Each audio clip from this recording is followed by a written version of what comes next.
engineer. Hi, good evening. As Tom said, my name is Robert O'Brien. I am the project manager for all the EBDI projects as far as Baltimore City Department of Transportation goes.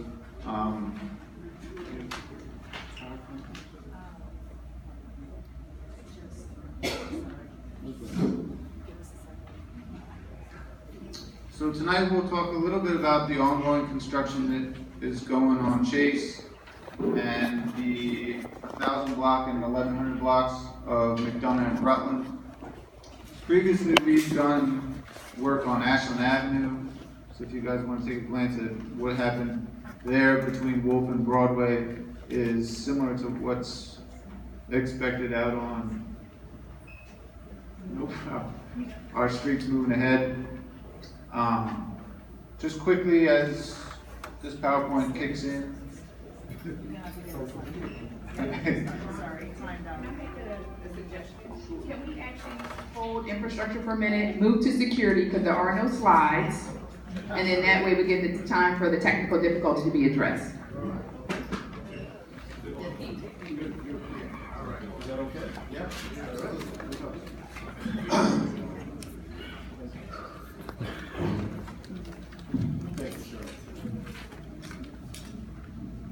Good evening, everyone. My name is Andre Bonaparte. I am the president of Frontline Management Services. We are responsible and have been contracted by Forest City, New East Baltimore Partnership, and East Baltimore Development to oversee the Clean and Safe project initiative for the entire 88-acre park. Our services include Daly Street. Our services, can you hear me? Yeah. Our services include daily street side cleaning. We also do the landscaping of the green space within the footprint area. We also oversee and do the security deployment for the entire project area. We contract that work with P-Change Protective Services, and two of the members from that unit are here today. I would introduce Captain Buck, who is the regional manager for P-Change Protective Services, and the site manager, Lieutenant Cratch, who is also here as well.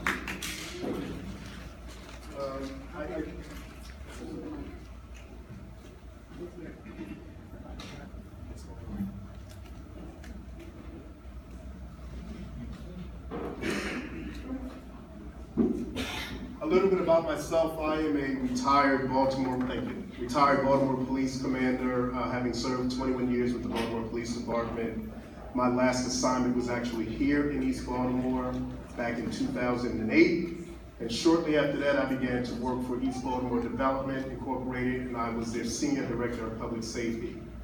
In 2015, from there, with the help of many people in this room, Frontline Management Services was created and formed, at which time we began doing the exact same work that we were doing as I was the Public Safety Director there for East Baltimore Development. We brought pretty much the entire staff that we use at East Baltimore Development. We have people from the community working, who live in the community or just outside the community, who are here working tirelessly day and night to provide a clean and safe environment for the community. I'd also like to introduce Angela LaPrade, who is our Public Safety Coordinator for Frontline Management.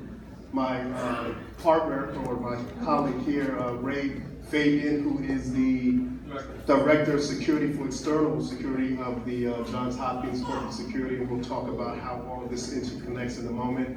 And also Officer Negron, who is our neighborhood police officer, who is actually assigned to our project area and just outside of our project area. And he works in concert with all of us collectively here to work on the safety strategy for the footprint. So I'd like to begin by, I guess, going over some of the crime statistics for the last few months.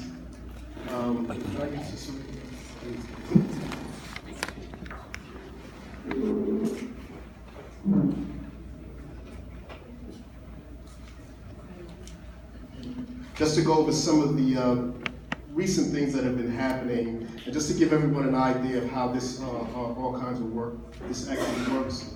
We actually partner with Johns Hopkins Corporate Security, the Maryland Institute College of Art, Kennedy Krieger Security, as well as Forest City Security that they have internally, and as well as, am I missing anyone, Ray? The Baltimore Police Department, obviously. And every second Tuesday of the month, we have what's called a Safety Coalition meeting, where members from, actually Ray joins us, Officer Negron, me, sometimes a command staff member from the police department is there, myself, as well as developers and retail managers and things of that sort will come and we'll meet and we talk about crime trends, things that's occurring inside the project area. We also get development updates, things that's going on that we need to be made aware of so that we can deploy proactively. And in addition to that, we also talk about any type of community events or anything that's going on so we all have up to speed information. In addition to that, we get reporting pretty much either by Officer Negron or by way of the Eastern District. So we get real time, for the most part, crime information, things that's occurring, not just in our footprint, but we also track crime just outside of our footprint. I don't have this as a handout, but just to give you an idea, we get this report monthly from the Baltimore Police Department Planning and Research Department. And right here, we track all of the crime. As you can see, as Ray's pointed out, the footprint is the piano, and all of these little dots on here is something that's occurring. And this report is from January all the way till July 31st. I have August is here. So I'll start off by talking about July's crime, some of the things that we've experienced within the footprint or just outside of our footprint. In July of 2016, this year, we had larceny from autos in the 800 block of North Patterson Park, where a 2001 Nissan Quest van had been broken into and some personal items were taken out of there. We had a larceny in the 900 block of North Washington Street, and that was an unknown person took a bicycle seat from a bicycle that was at the rack at the Walgreens store. We had an aggravated assault by cutting in the 900 block of North Broadway. That's actually in our catchment zone, which is just outside. Again, we track just outside of the footprint. That was an individual who was in an argument. We're told that it had to do with a drug transaction that did not go well, and the individual was stabbed on his left side. We had an armed carjacking in the 1000 block of North Broadway on the 20th of July at approximately 10:50 in the morning. Unknown suspect placed a black semi-automatic handgun to the victim's head. Well, oh, you don't want to get it? Okay, I'm sorry. That's too long? Okay. I'm sorry. I thought we were just going to do a little crime. Okay.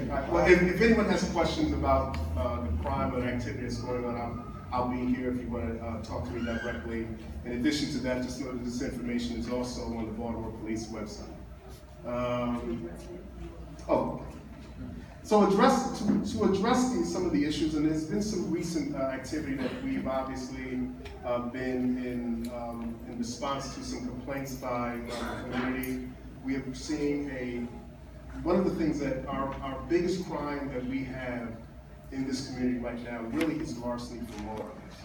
We have had some experiences with some robberies that have occurred periodically, but the main driving crime in our footprint is larceny from autos.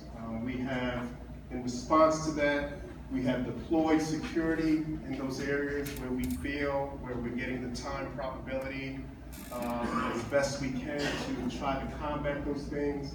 Angela has also made some flyers or publications that have been disseminated throughout the community.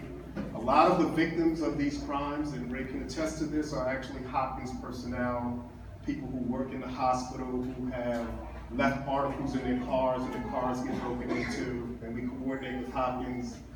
Ray has also done covert operations, which we have made some arrests, I think it was back in July, too, in response to some of the activities.